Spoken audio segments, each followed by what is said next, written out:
नमः परमहंसाय स्वादतचरणकमलचिन्मकरन्दाय भक्तिजनमानसनिवासाय श्रीरामचन्द्राय नमः।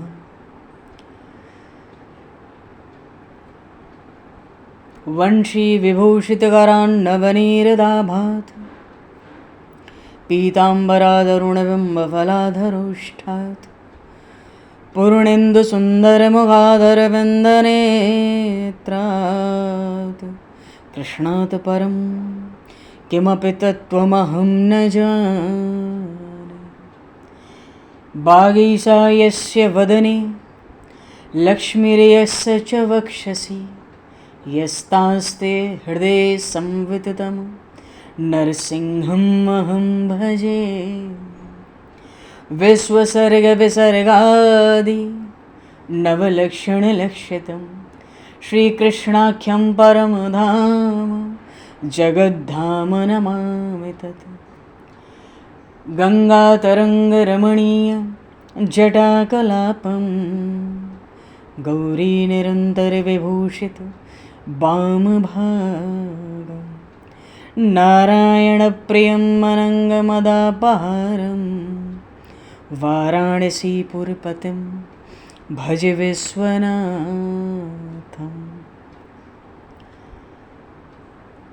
प्रह्लादनारदपराशरपुण्डरीक व्यासयम्बरीशशुकशौनकभीष्मदालभान् रुकुमाङ्गदर्जुनवसिष्ठविभीषणादीन् एतानहं परं भागवतान् नमाम्यहम्।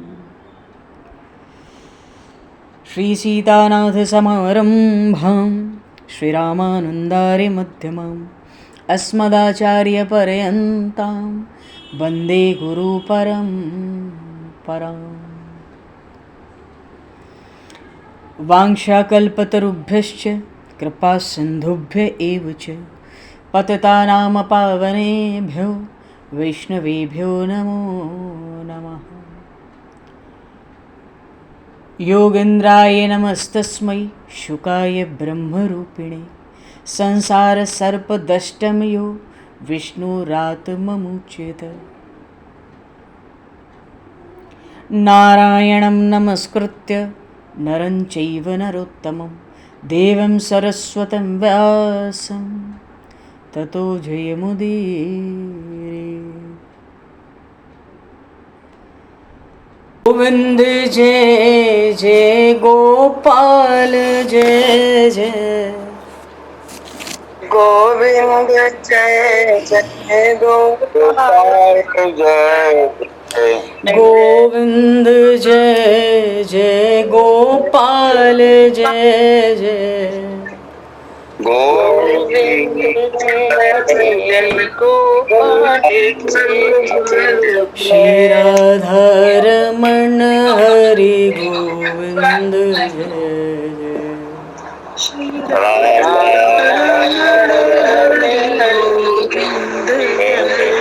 श्री राधारमण हरि गोविंद जय।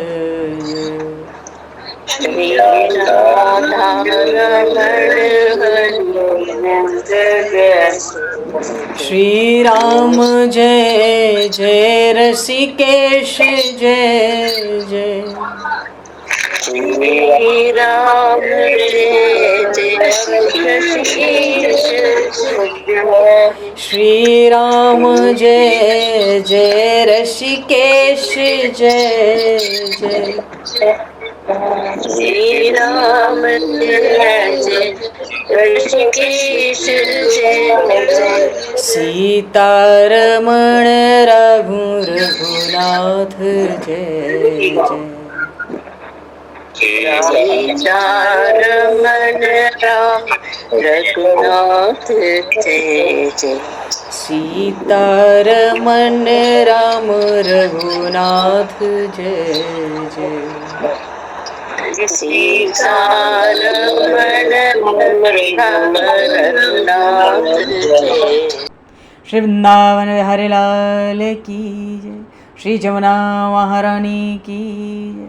श्री गिरिराज महाराज की जय, श्री गिरिराज धरणे की जय, समस्त गौवंश की जय, 84 कोस ब्रजमंडल धाम की जय, श्री वेदव्यास जी महाराज की जय, श्री सुखदेव जी महाराज की जय, श्री शुत शौनक आदि ऋषियों की जय, श्री सद्गुरुदेव भगवान की जय, सब संतन की जय, सब भक्तन की जय, समस्त वैष्णवन की जय, समस्त पूर्वाचार्य चरणन की जय, समस्त संप्रदाचार्यन की जय, श्री सद्गुरुदेव भगवान की जय। गंगा मैया की जय, जमुना मैया की जय, सरयू मैया की जय, गौ माता की जय, तुलसी माता की जय, पृथ्वी माता की जय, काशी महारानी की जय। जय जय श्री सीताराम, जय जय श्री राधेश्याम। नमः पार्वती पते हर हर महादेव। हरिशरणम। अनंत कोटि ब्रह्मांड नायक सर्वेश्वर पूर्ण परात्पर ब्रह्म, असंख्य कल्याण गुणगणलय, भक्त वांछा कल्पतरु, शरणागत वत्सल, भक्त वत्सल, दीनबंधु, दया सिंधु, सच्चिदानंदमय श्री विग्रह भगवान श्री राधा माधव की महती कृपा करुणा से परम पावन 84 कोस ब्रजमंडल धाम के हृदय स्थल श्री धाम वृंदावन से महापुरुषों के परम अनुग्रह से आप सभी श्रद्धालु भक्त वैष्णवों की मंगल एवं पावन सन्निधि में मानव जीवन का सर्वोत्कृष्ट फल भगवत गुणगान, भगवत कथा, भगवत कीर्तन का आनंद हम सभी श्रीमद् भागवत महापुराण की आनंद कथा के माध्यम से प्राप्त करने जा रहे हैं।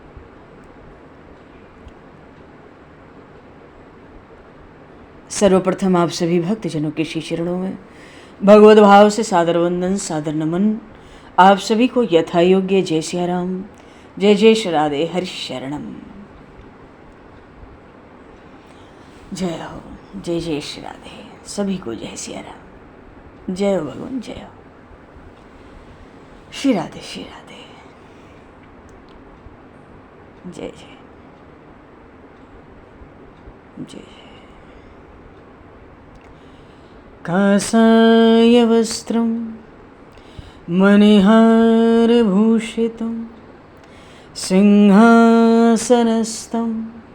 श्रितभक्तव्यापितम् अनाथनाथं करवीरवासनं श्रीकृष्ण गोविंद शरणं प्रपद्ये। श्रीकृष्ण गोविंद मनसा स्मरामि।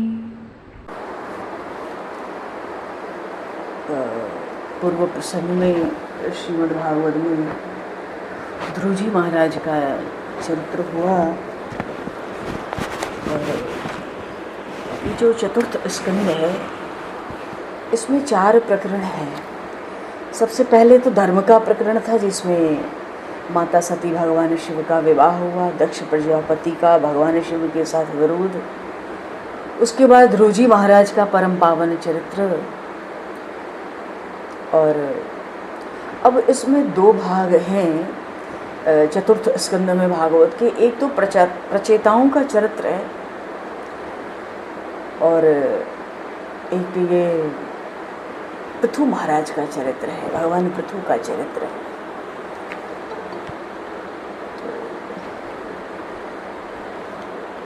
आज हम लोग भगवान पृथु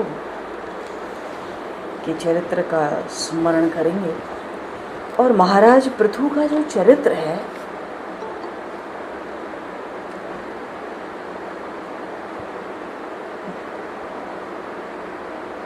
पद्म पुराण में एक श्लोक आया,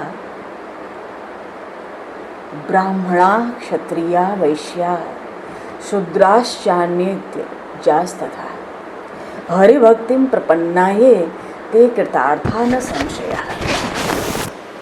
देखो, ब्राह्मण हो, क्षत्रिय हो, वैश्य हो, शूद्र हो या और कोई अंत्यज हो,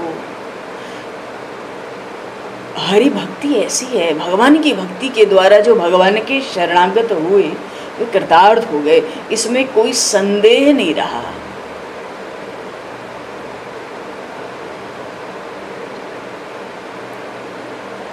तो महाराज पृथु का जो चरित्र है, इसमें इन्होंने यज्ञ बहुत किए, यज्ञों का प्रसंग आता है। यज्ञ जिसको कहते हैं शास्त्रों में ना स्वधर्म आचरण, इसको करना ही करना है। तो ये स्वधर्म आचरण क्या है? बनाना, खाना, सबको खिलाना, सोना, ये स्वधर्म आचरण नहीं है। स्वधर्म जो गीता जी में जगह जगह आया, और चौथे अध्याय में तो तीसरे में, चौथे में स्वधर्म के आचरण पे भगवान ने बहुत जोर दिया, बहुत, यहाँ तक कहा कि स्वधर्म के आचरण के बिना कुछ नहीं होता।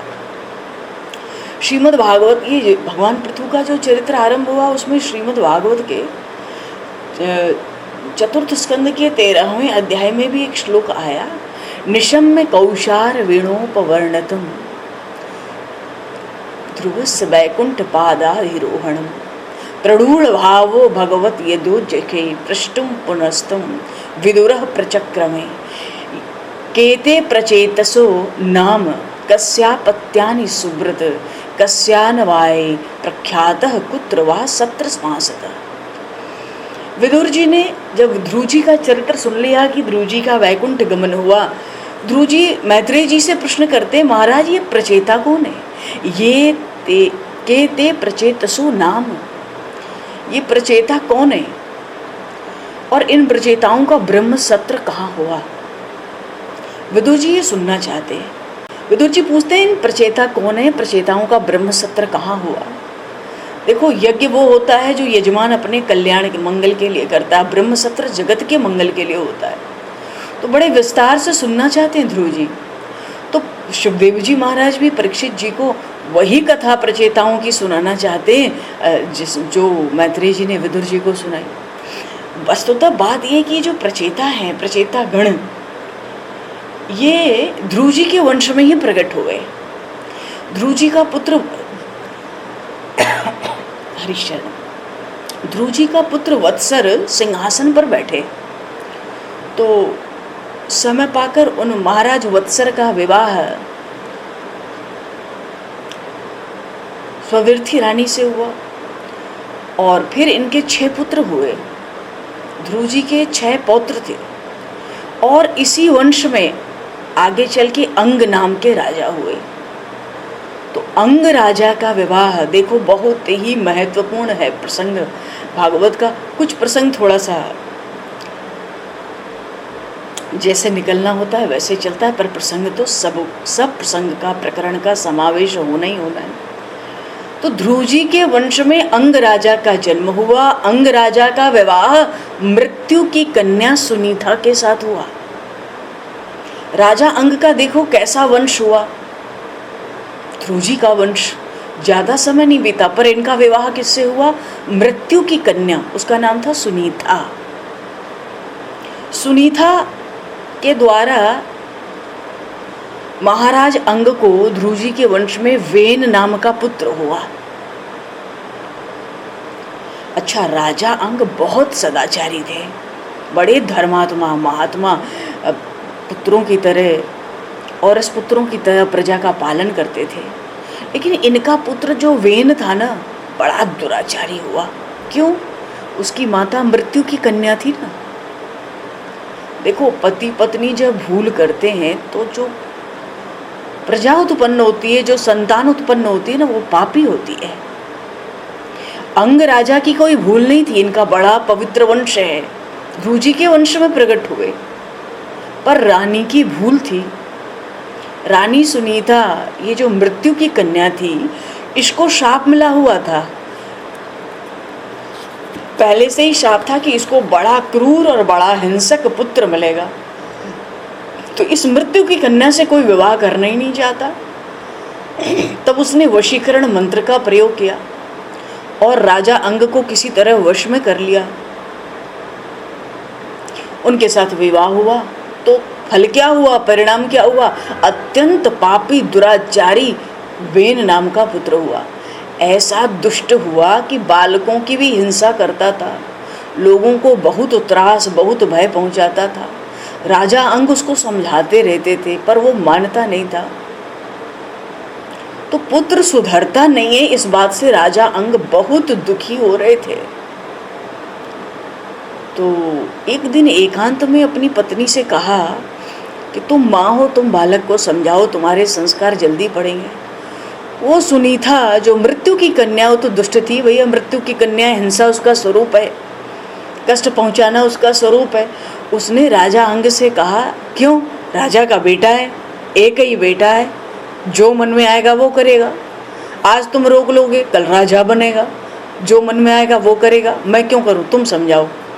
उसको समझाने से क्या लाभ, बड़ा होगा वही करेगा, वही राजा बनेगा, जो चाहेगा करेगा। अब तो राजा अंग घबरा गए, भीतर से बहुत घबराए, भगवान की याद किए, एकदम दैन्य करुण सर से भगवान को याद किया। अब मेरा क्या होगा, जब माँ ऐसा कहती है तो संतान क्या होगा। एक दिन एक संत राजा अंग के घर आए। देखो, संतों का तो प्रागट्य ही जीव कल्याण और मंगल मात्र के लिए होता है। एक संत आए राजा अंग के घर, तो संत ने अंग राजा को समझाया, क्या, भगवान की भक्ति कीजिए और सोचते रहिए कि भगवान की मुझ पर बड़ी दया है, भगवान की मुझ पर बड़ी दया है, भक्ति कीजिए, परेशान मत होइए, छोड़ दीजिए ऊपर से। मैं जितनी भक्ति करता हूं उतनी ही कम, ऐसा निश्चय करके भक्ति करो।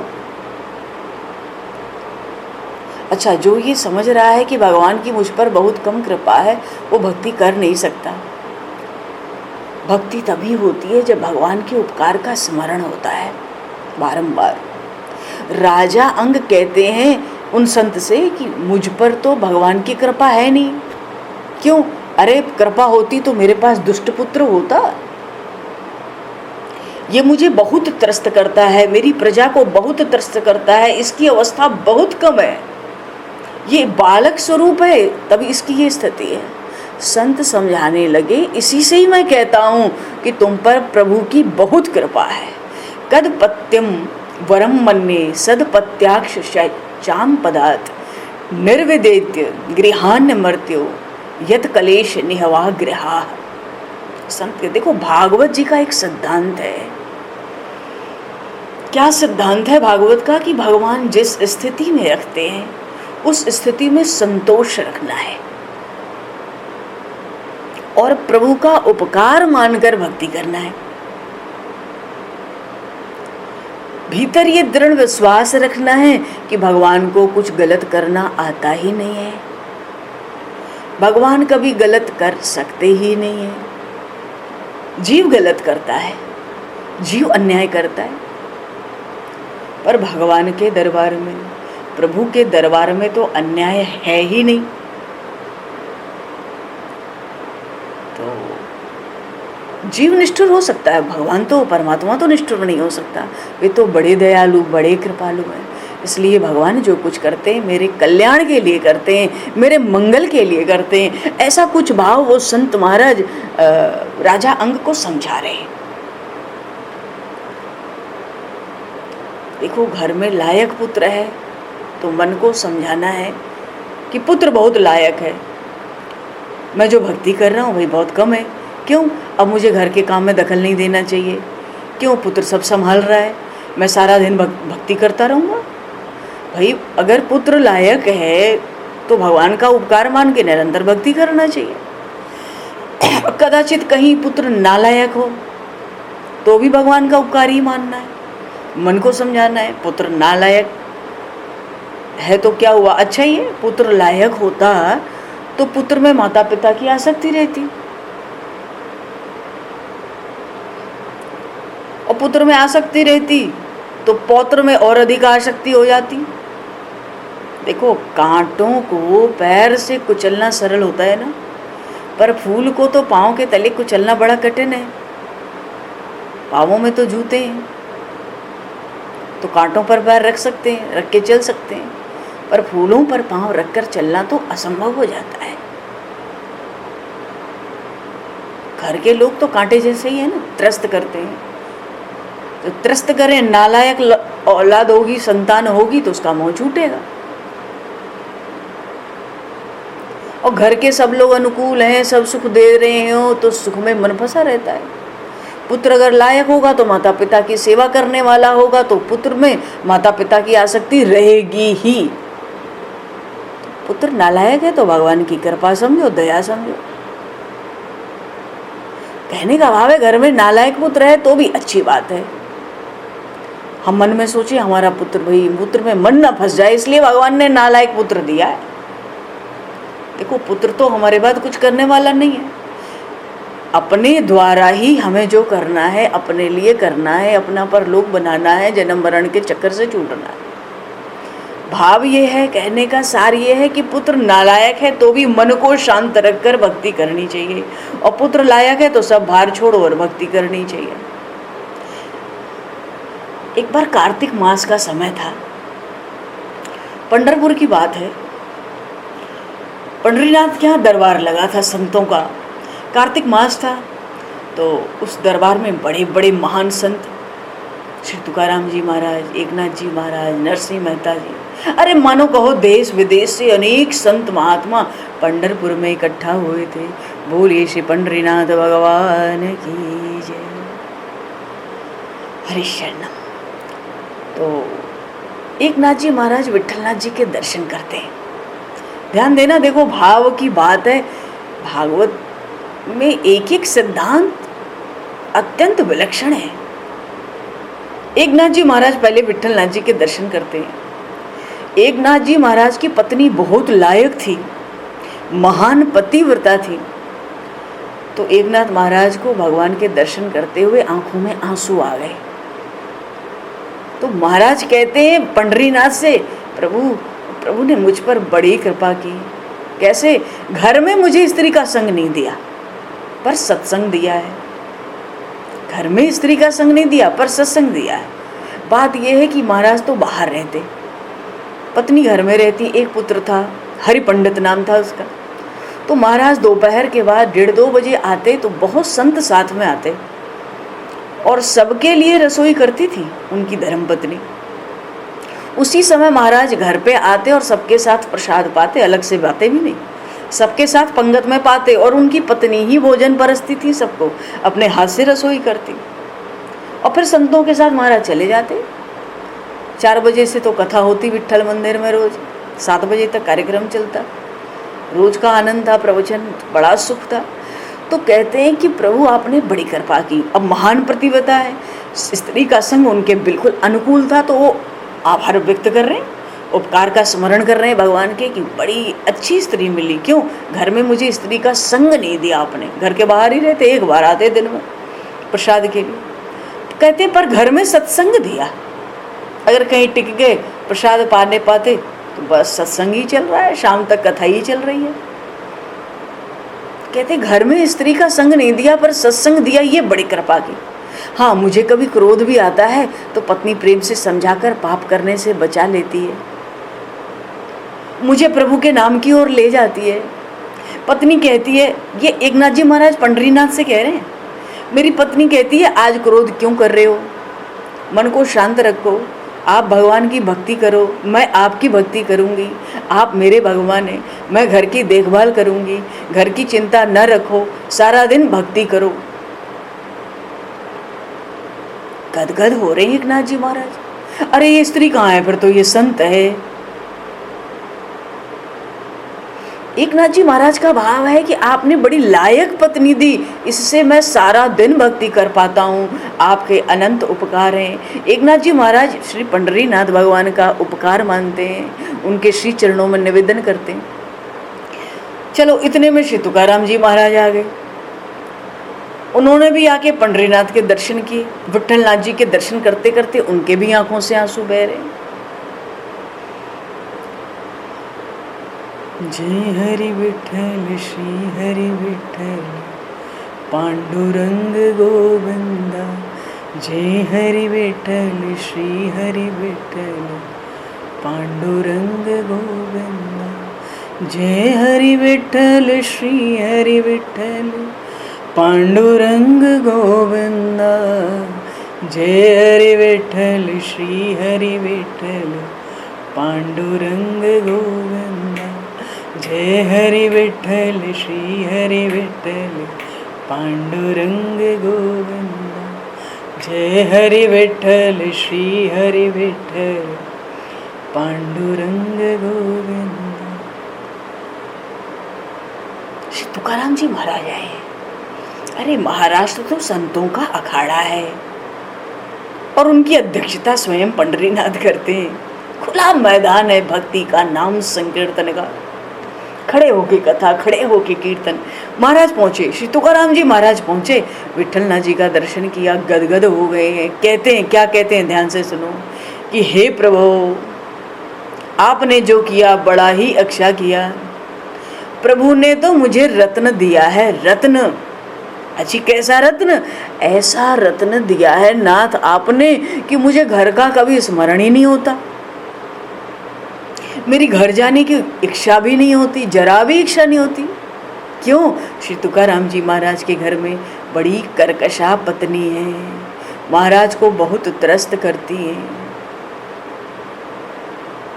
महाराज सारा दिन भंडारा पर्वत पे, कभी किसी पर्वत पर बैठकर भक्ति करते हैं सारा दिन। जब सुबह निकल गए बिल्कुल अपना नित्य कर्म करके, नित्य क्रिया करके, और जब अंधेरा हुआ तो गांव में लौटते। फिर गांव के मंदिरों में जहाँ जहाँ कीर्तन होता वहाँ बैठ के समय बिताते। 10-11 बजते तो घर आते। 1-1:30-2 बजे तक अधिक से अधिक थोड़ा विश्राम करते, उसमें भी कीर्तन भजन करते। फिर सुबह उठ जाते और सबके उठने से पहले भंडारा पर्वत की ओर बढ़ जाते। तो कहते हैं, हे नाथ आपने तो पत्नी क्या दी है, रतन दिया है। घर जाने का कभी मन ही नहीं होता, जरा इच्छा नहीं होती, और घर का कभी स्मरण ही नहीं होता। घर जाते ही नहीं थे, घर जाते तो बस पत्नी, झगड़ा झंझट कलेश चलता। इससे श्री तुकाराम जी महाराज कहते हैं कि प्रभु ने जो किया अच्छा ही किया है। घर का स्मरण भी नहीं होता, मैं सारा दिन विट्ठल विट्ठल जप करता हूँ, ध्यान करता हूँ। महाराज कहते हैं पंडरीनाथ से कि मेरे प्रभु जानते हैं कि तुकाराम को अनुकूल पत्नी मिल जाएगी तो पत्नी में यह आसक्त हो जाएगा। पत्नी में मेरी आसक्ति न हो इसलिए प्रतिकूल पत्नी दी है। अनुकूल पत्नी होती तो मैं भगवान की नई पत्नी की भक्ति करता। पत्नी के त्रास के कारण मुझे विश्वास हो गया है, पत्नी इतना त्रास देती है, विश्वास हो गया है कि संसार में कोई सार नहीं है, संसार में सच्चा सुख नहीं है। हे नाथ, इसीलिए मैं आपके पीछे पड़ा हूँ, नहीं तो मैं प्रभु को भूलने ही वाला था। हे पंडरीनाथ, हे विट्ठलनाथ, हे विट्ठल गोसाई, आपने जो कुछ किया अच्छा ही किया, विचार पूर्वक किया, आपके अनंत उपकार। जय। सब अपना अपना उपकार गिना रहे। इतने में नरसिंह मेहता जी आए संतों की सभा से। नरसिंह मेहता जी आए, उनकी तो पत्नी की मृत्यु हो चुकी थी उस समय। वे विट्ठलनाथ जी के दर्शन करते करते नाचने लगे, आनंद में नाचने लगे। राधे गोविंद भजो राधे गोविंद, राधे गोविंद भजो राधे गोविंद, राधे गोविंद भजो राधे गोविंद, राधे गोविंद भजो राधे गोविंद। देखो गुजरात से आए हैं, गुजरात में श्री कृष्ण भक्ति चरम पे थी उस समय। जीवन में 52 बार नरसिंह मेहता को भगवान के दर्शन हुए, प्रत्यक्ष दर्शन।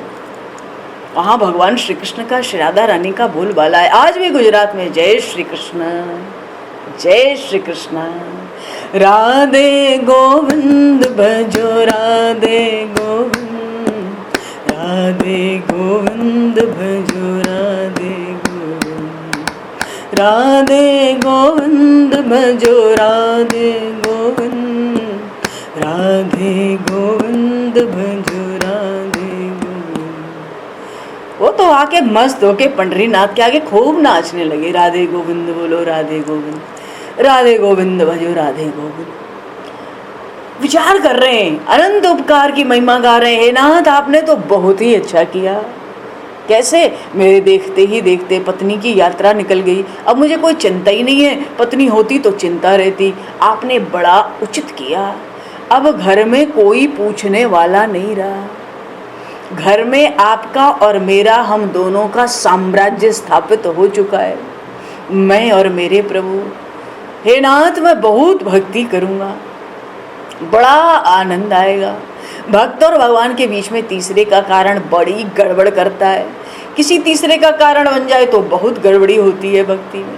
भक्ति में बड़े विघ्न आते हैं। नरसिंह मेहता जी भगवान को मना रहे हैं, आपने बहुत ही अच्छा किया, सब झंझट दूर हो गया, अब सुख से हे नाथ आपका स्मरण करेंगे। देखो प्रसंग है पृथु महाराज का। ये वेन बड़ा दुराचारी दुष्ट है, राजा अंग बड़े परेशान है। भागवत का सिद्धांत कहता है जिस स्थिति में भगवान रखे उसी स्थिति में रहो, संतुष्ट रहो, प्रसन्न रहो, प्रभु के उपकार मानो। देखो एकनाथ जी महाराज की पत्नी अनुकूल थी, महान पतिव्रता, पति की ही भक्ति करती, वो उसका उपकार मानते हैं। श्री तुकाराम जी महाराज की पत्नी प्रतिकूल मिली, वो प्रभु का उपकार मानते हैं। नरसिंह मेहता जी की पत्नी की मृत्यु पहले ही हो गई, इससे परमात्मा का उपकार मानते हैं। प्रभु जिस स्थिति में रखते हैं हमें उसी में संतोष मानना है, मन को शांत रखना है। भक्ति का शत्रु है लोभ। अजी क्या है? लोभ।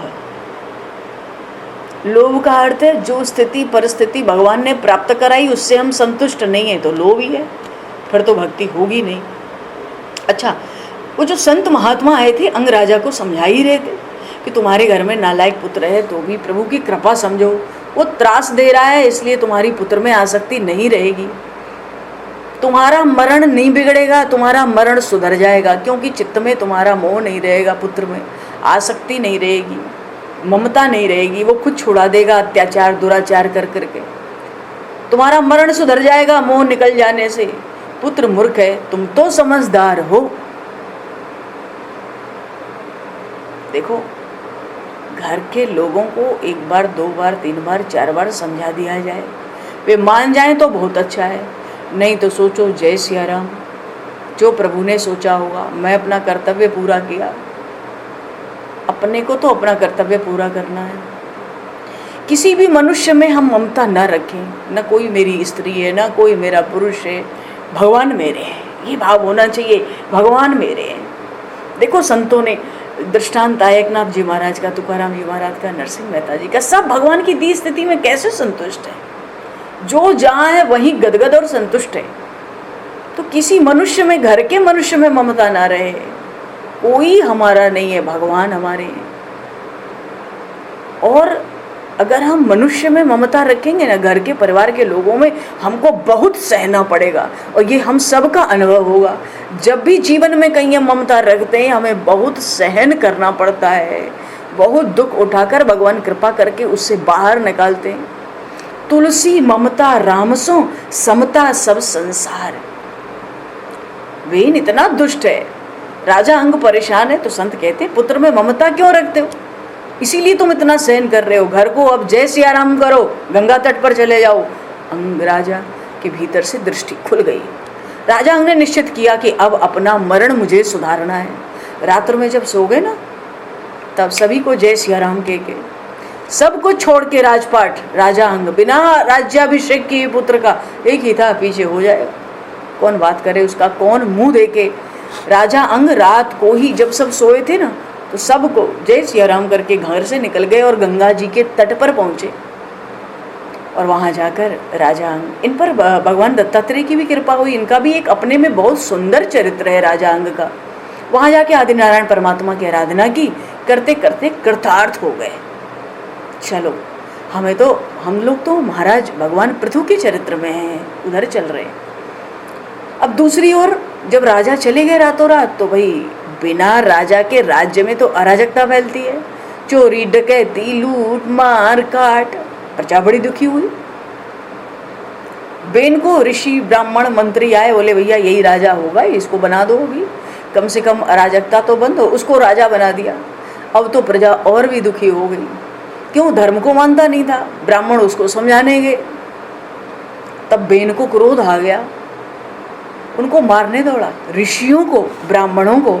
वो वेन कहता है तुम लोग का भगवान मैं हूँ, दूसरा भगवान कहाँ से आया? तुम मेरी प्रजा हो, मैं तुम्हारा राजा हूँ, प्रजा के लिए राजा ही भगवान है। ये दूसरा कौन से भगवान की तुम लोग उपासना करते हो? उठाओ फेंको, चलो हटो, और नहीं तो तुम लोग की सबकी पटाई लगवाऊंगा। ऋषियों से बड़े बड़े ऋषि आए थे समझाने उसको, बड़े बड़े ब्राह्मण आए थे, इतना दुष्ट था वो। तो ब्राह्मणों को, ऋषियों को उसका व्यवहार तो पसंद आया नहीं। उन्होंने सोचा इसको मारो, इसको मार देना अच्छा है। ध्यान से सुनना, कथा बड़ी सुंदर है पर थोड़ा सावधानी से श्रवण करने की है। ये महाराज पृथु भगवान के अंशावतार हैं, इनका चरित्र आ रहा है, आ ही गया है लगभग। ये वेन इतना दुष्ट था, कहता था मुझे भगवान मानो, दूसरा कोई भगवान नहीं है, मैं राजा हूँ, दूसरा कोई भगवान नहीं है, न धर्म रहे, न ब्राह्मण रहे, न ऋषियों की मर्यादा बचे। तो ऋषियों ने, अब ऋषि तो वही साधारण थोड़ी है, उन्होंने कहा मारण मंत्र का इसके ऊपर प्रयोग करो। अरे सप्तऋषि एक साथ मिले और की हुंकार की, वो मर गया, एक ही हुंकार में मर गया। ऋषि लोगों ने क्यों हत्या की? वो कहते हैं इसको मार के हम लोग गंगा स्नान करेंगे। वैसे भी पापी है, पर पाप हत्या का तो लगेगा, जीव हत्या का, और राजा की हत्या तो बहुत बड़ी बात है, हम लोग इसका प्रायश्चित करेंगे, पर इस बेन को मार दो। मारण मंत्र का प्रयोग करके बेन को मार दिया। राजा बेन की मृत्यु हो गई, और उसकी मां कौन थी? मृत्यु की कन्या सुनीता। बड़ी चतुर थी वो, अब मृत्यु की कन्या है, बड़ी चतुर थी। उसने क्या किया, अपने लड़के वेन का शरीर, मरा हुआ शरीर, उसकी मिट्टी बड़े तेल के कढ़ाई में डाल के रख लिया और किसी को बताया नहीं। उसका अंतिम संस्कार नहीं किया उसने, तेल के कढ़ाई में राजमहल के अंदर भीतर रख लिया, बड़ी चतुराई से। अब राजा की तो मृत्यु हो गई और ये वेन की मृत्यु हुई। तो देखो वेन के राज्य में एक बढ़िया बात थी क्या, कि नीति मानता था, धर्म नहीं मानता था। कोई चोर, कोई डाकू, कोई गड़बड़ी राज्य में होती नहीं थी, जो करता था वही करता था अकेला। एक चोर की हिम्मत नहीं होती थी उसके राज्य में घुस जाए, ऐसा दंड देता था। अब वो मर गया तो प्रजा और दुखी हुई, बहुत चोरी डकैती, हिंसा, अन्याय होने लगा, लूटपाट होने लगी। नीति मानता था, धर्म नहीं मानता था। देखो कई लोग धर्म को मानते हैं, नीति को नहीं मानते। कई लोग नीति मानते हैं पर धर्म नहीं मानते हैं, पर दोनों जगह भूल है। धर्म में नीति की तो जरूरत है ना, और नीति में धर्म की जरूरत है। हमारे शास्त्रों में लिखा है धर्म जब नीति से रहित हो जाता है तब वो विधुर कहलाता है। विधुर किसको कहते हैं? जो पुरुष हो उसकी पत्नी ना हो, पत्नी की मृत्यु हो चुकी हो, विधुर है। तो धर्म हो पर नीति ना हो तो वो धर्म तो विधुर जैसा है, और नीति हो पर धर्म न हो तो वो धर्म विधवा जैसा है। भाव ये शास्त्र कहता है, ये शास्त्र में ऐसी परिभाषा है ये कहीं। तो जीवन में धर्म और नीति दोनों की जरूरत है ना। कोई भी रथ एक पहिए से तो चलेगा नहीं, दो पहिए होंगे तभी तो रथ चलेगा। तो वेन राजा दुष्ट दुराचारी बहुत था, बड़ा सताया, पर मर जाने के बाद तो प्रजा और दुखी हुई, खुला राज्य हो गया, लूटपाट। वेन के समय ये सब नहीं आते। वेन जो है भगवान को नहीं मानता, अपने ही भगवान बनता था। तो राजा तो होना चाहिए। देखो ब्राह्मण का तो अवतार प्रजा को सुखी करने के लिए होता है।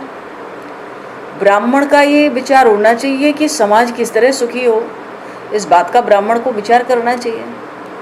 एक ब्राह्मण बोला कि भाई वेन में पाप भी है, पुण्य भी है। क्यों? पुण्य कहाँ से आ गया? लोगों ने कहा इसके अंदर पुण्य कहाँ से आया? तो उस ब्राह्मण ने कहा देखो इसका जन्म पुण्यशाली वंश में हुआ, ध्रुव जी के वंश में, तो पुण्य तो है ही। तो ऐसा करते हैं हम लोग, इसके पाप को इसके शरीर से बाहर निकाल देते हैं। सुनते हैं इसकी माँ ने शरीर रख रखा है वेन का, तो इसके शरीर का चलो मंथन करो और इसके शरीर से पाप को बाहर निकाल देते हैं। तो ब्राह्मणों ने, ऋषियों ने वेन राजा के शव से पाप को बाहर निकाल दिया। देखो शरीर से ब्राह्मण वेद मंत्रों के द्वारा पाप बाहर निकाल देते हैं। अगर वेद मंत्रों को उचित रूप से सिद्ध कर लिया जाए तो वेद मंत्रों में इतनी शक्ति है कि उनमें से शरीर के पाप शरीर के बाहर अपने आप निकल सकते हैं। देखो शरीर का 3 भाग होता है, एक तो पैर से नाभि तक, उसको अधमंग कहते हैं ना, और एक नाभि से गले तक। इसको मध्यांग कहते हैं। और गले से ऊपर का जो भाग है ये उत्तमांग है। तो नाभि से नीचे का शरीर का भाग तो अत्यंत अशुद्ध अपवित्र माना जाता है, वहां पाप का विशेष रूप से निवास होता है। तो ब्राह्मण तो वेद मंत्र बोलना शुरू किए, वेद मंत्रों के द्वारा वेन राजा जो था उसके शरीर से पाप को निकाल लिया। अब केवल उसके मरे हुए शरीर में पुण्य बचा।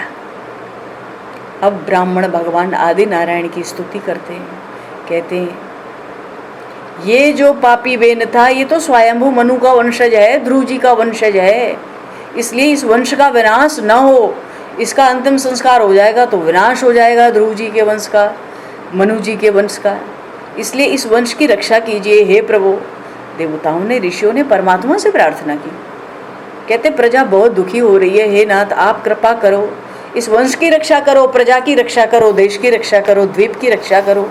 हे नाथ आप अब तो आप ही किसी रूप में अवतार धारण करें। पृथ्वी पर बड़ा अत्याचार, बड़ा अमंगल हो रहा है, घोर। अच्छा एक बात है, जो ब्राह्मण तपस्वी जीवन बिताता है ना, संयम तप, उसके जो वचन होते हैं ना प्रभु सिद्ध कर देते हैं उसकी वाणी का। ब्राह्मणों की इच्छा हुई कि मनु जी का, ध्रुव जी का वंश बढ़े, वंश का विनाश न हो। ब्राह्मणों को बहुत भाव है, विष्णु सूक्त का पाठ करते हैं, भगवान नारायण को मना रहे हैं। देखो ब्राह्मण तो भगवान का मुख है ना, प्रभु को दया आ गई है, भगवान ने लीला की है। तो जो पुण्य बचा था ना वेन के शरीर में, बात यह है, इस प्रसंग का थोड़ा विस्तार करना बहुत जरूरी था।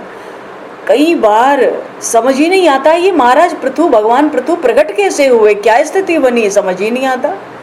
ये जो पाप को निकाल दिया वेन के शरीर से, पुण्य बचे, उस शरीर का मंथन किया, मंथन। तो पुण्य का मंथन किया तो दाहिने अंग से महाराज पृथु प्रकट हुए और बाएं अंग से महारानी अर्ची प्रकट हुई। ये महाराज पृथु महाविष्णु के अंशावतार हैं, ये अर्ची महारानी भगवती लक्ष्मी की अंशावतार हैं। दोनों का विवाह हुआ है समय पाकर। ये कैसे पता चला? इनके चरण चिन्हों से पता चला। ये तो नारायण है, ये तो भगवती लक्ष्मी है। बोलिए श्री पृथु भगवान की जय, श्री आदि नारायण भगवान की जय। पृथु महाराज का जन्म कैसे हुआ? वेन के शरीर को मत कर। तो कौन सा शरीर मथा? जिस शरीर से पहले वेद मंत्रों से ब्राह्मण ने पाप को अलग कर लिया था। तो उस ध्रुव जी के वंश का, मनु जी के वंश का जो समस्त पुण्य था उसको मत कर भगवान अंशावतार लिए महाराज पृथु के रूप में। अच्छा, सुखदेव जी महाराज परीक्षित जी को सुना रहे, राजन ये अर्ची रानी के साथ सिंहासन पर बैठकर भगवान पृथु का राज्याभिषेक हुआ। प्रकट होते ही राज्याभिषेक हुआ, कोई जन्म का प्रसंग नहीं है, अंशावतार हैं भगवान महाविष्णु के।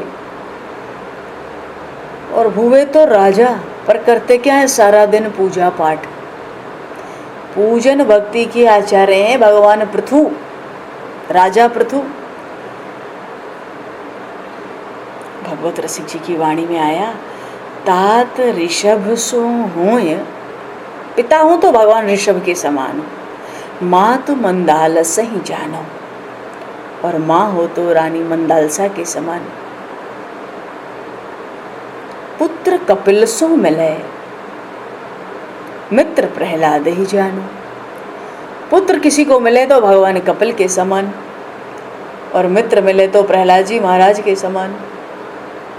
देखो भगवान ऋषभ देव ने 100 पुत्र हुए, सबसे बड़े राजर्षि भरत जो आगे चल के जड़ भरत हुए। 100 पुत्रों को अगला पंचम स्कंद जो भागवत का आ ही रहा है 1-2 दिन में, उसमें भगवान ऋषभ देव का चरित्र है, अद्भुत उपदेश दिया है, विलक्षण। मौज आ जाती है उनका उपदेश सुन के, जैसा उन्होंने 100 पुत्रों को उपदेश दिया है, मौज आ जाती। तो पिता हो तो भगवान ऋषभ के समान, माता हूं तो मंदालसा जी के समान। तात ऋषभ सो हो या मात मंदालसा ही जानो। पुत्र कपिल सो मिले, मित्र प्रहलाद ही जानो। प्रहलाद जी महाराज के पाठशाला में 72,000 दैत्य के बालक पढ़ते थे, सबको ध्यान कीर्तन भजन सिखा दिया, जब करना सब करते थे। परिक्रमा होती थी हिरण्यकश्यप के नगर की। 72,000 बालक पढ़ते थे, सबको भगवान का चेला बनाया प्रहलाद जी ने 5-6 वर्ष की अवस्था में। इसलिए कहा कि मित्र प्रहलाद ही जानो। भ्राता विदुर दयाल, भाई हो तो विदुर जैसा। इतना दुष्ट था वो धृतराष्ट्र, उसके आत्म कल्याण के लिए हस्तिनापुर लौटे विदुर जी।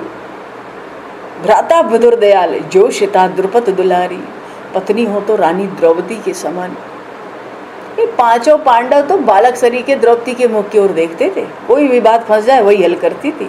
अरे भीष्म पितामह की राजनीति जब रुक जाती, नहीं काम करती, तो वो भी द्रौपदी से पूछते थे, ये देवी है, अग्निकुंड से प्रकट हुई है। जोशिता द्रुपद दुलारी, और गुरु नारद सो मिले अकिंचन पर उपकारी। किसी को गुरु मिले तो देव ऋषि नारद के समान निरंतर उपकार में लगे रहते हैं, कल्याण में मंगल में जीव के लगे रहते हैं। भरता नृप अम्बरीश सो, किसी को पति मिले तो महाराज अम्बरीश के समान। जितनी इंद्रियां भगवान ने दी, सब इंद्रियों से भगवान का यजन करते थे। सेवनम भक्ति रुच्यते। अम्बरीश जी की और राजा महर्षि दुर्वासा की कथा कौन नहीं सुनकर गदगद हुआ, क्योंकि भगवान का जो भक्त वत्सल गुण है, भक्त वात्सल्य गुण सब ही कोटारो है, सबके ऊपर भारी है। पति मिले तो महाराज अम्बरीश के समान। श्रीमद् भागवत के 9वें स्कंद के आरंभ में ये महाराज अम्बरीश की कथा आती है। भ्राता भरता नृप अम्बरीश सो, राजा पृथु सो जो मिले। और राजा मिले तो पृथु भगवान के समान। बोलिए श्री पृथु भगवान की जय। राजा, क्या राजा होने का दायित्व निर्वाह किया और क्या स्थिति लाई प्रजा की, सृष्टि की, पृथ्वी की। अद्भुत कौशल, इतनी विलक्षणता भगवान के अंशावतार को छोड़कर और कहां। भरता नृप अम्बरीश सो, राजा पृथु सो जो मिले। भगवत भगनिधि उद्धरे, चिदानंद रसमय झिले। भगवत रसिक जी तो अपनी वाणी में कहते हैं, किसी को इनमें से कोई संबंध मिल जाए, पिता किसी को भगवान ऋषभ की तरह मिल जाए, या माता मंदालसा की तरह मिल जाए, पुत्र किसी को कपिल जैसा मिल जाए, मित्र किसी को प्रहलाद जैसा मिल जाए, है पति किसी को अम्बरीश जी जैसे मिल जाए, भाई विदुर जैसा मिल जाए, पत्नी द्रौपदी जैसे मिल जाए, या राजा पृथु जैसे मिल जाए, गुरुजी नारद जी जैसे मिल जाए, वो तो सहज ही बिना कुछ किए चिदानंद रसमय झिले, सुख के झूला पर सदा के लिए झूल जाए। सुख के झूले पे सदा के लिए झूल जाए। उसको सदा के लिए झूलने का अर्थ है अपने आत्म कल्याण के लिए कुछ करना ही नहीं पड़ेगा, ये संबंध ही आत्म कल्याण करा देता है। ऐसी विलक्षणता है भगवान के प्रेमियों में, भक्तों में, रसिकों में, संतों में।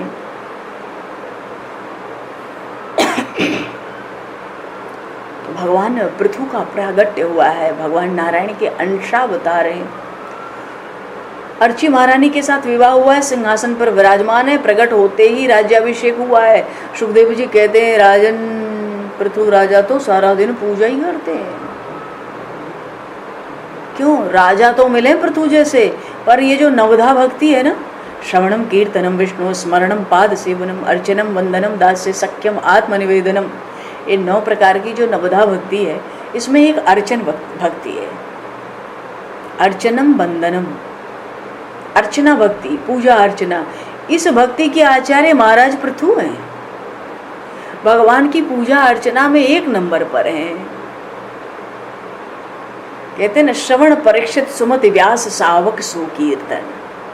श्रवण भक्ति के आचार्य, कथा लीला सुनने के आचार्य तो महाराज परीक्षित हैं। भगवान की कथा सुनकर 7 दिन में तर गए। उनसे बढ़िया श्रवण करने वाला श्रोता कोई नहीं हुआ। परीक्षित जी महाराज उत्तम श्रोता हैं। श्रवणम कीर्तनम विष्णु, भगवान की भक्ति को श्रवण करने के आचार्य, या यूं कह लें कि श्रवण भक्ति के आचार्य महाराज परीक्षित हैं। श्रवणम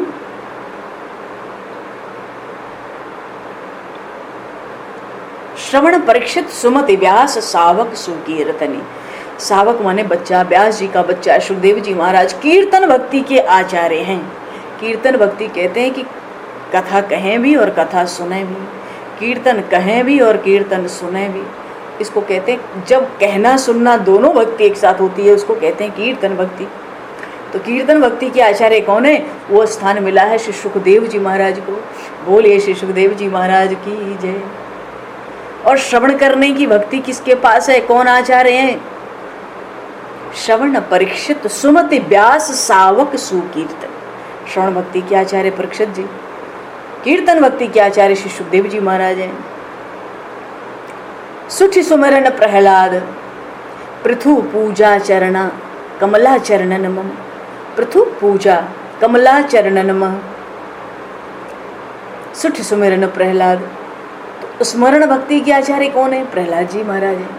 भक्तमाल ग्रंथ में नाभाजी ने बताया है नवधा भक्ति में इन 9 प्रकार की भक्ति के कौन कौन आचार्य हैं। सबसे आगे 9 प्रकार की भक्ति में कौन है? सुठि सुमिरन प्रहलाद। प्रहलाद जी महाराज स्मरण भक्ति के आचार्य हैं। ये स्मरण भक्ति क्या है? कण कण में भगवत दर्शन सिद्ध है प्रहलाद जी महाराज, तभी तो खंभे से नरसिंह भगवान प्रकट हो गए थे।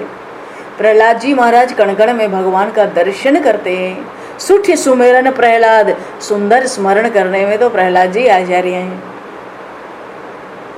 पृथु पूजा, और पूजन भक्ति के आचार्य महाराज पृथु हैं। कमला चरणन मम, कमला चरणन मन, और भगवान की चरण सेवा की आचार्य कौन है? लक्ष्मी जी हैं, भगवती लक्ष्मी है। दिन रात भगवान के चरण कमल को दुलराती रहती है।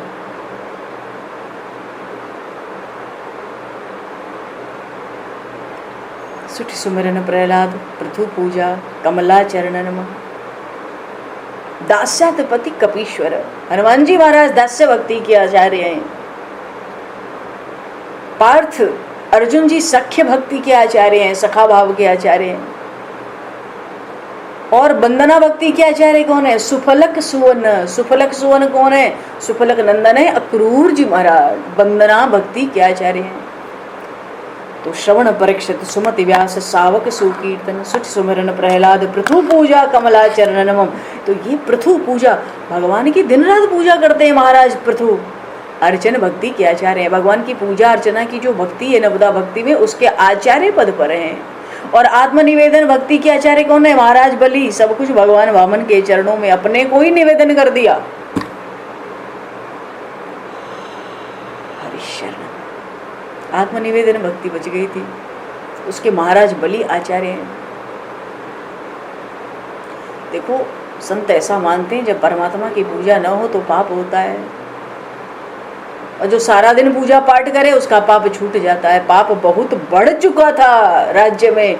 भगवान पृथु आए तो राज्य में इतना पाप था कि उन्होंने सारा दिन पूजा पाठ करके पहले पाप को नष्ट किया। बोलिए भगवान पृथु जी महाराज की जय, श्री अर्ची महारानी की जय। देखो जी, समय को दृष्टिगत करते हुए वाणी को विराम देने का समय आ रहा है। 2 मिनट भगवान का नाम संकीर्तन करके हम लोग वाणी को विराम देंगे। बोलिए श्रीमद्भागवत महापुराण की जय, सब संतन की जय, सब भक्तन की जय। श्री वेद व्यास जी भगवान की जय, श्री सुखदेव जी महाराज की जय, श्री परीक्षित जी महाराज की जय, सद्गुरुदेव भगवान की जय, सब संतन की जय, सब भक्तन की जय। जय सिया राम, जय जय सिया राम, जय सिया राम,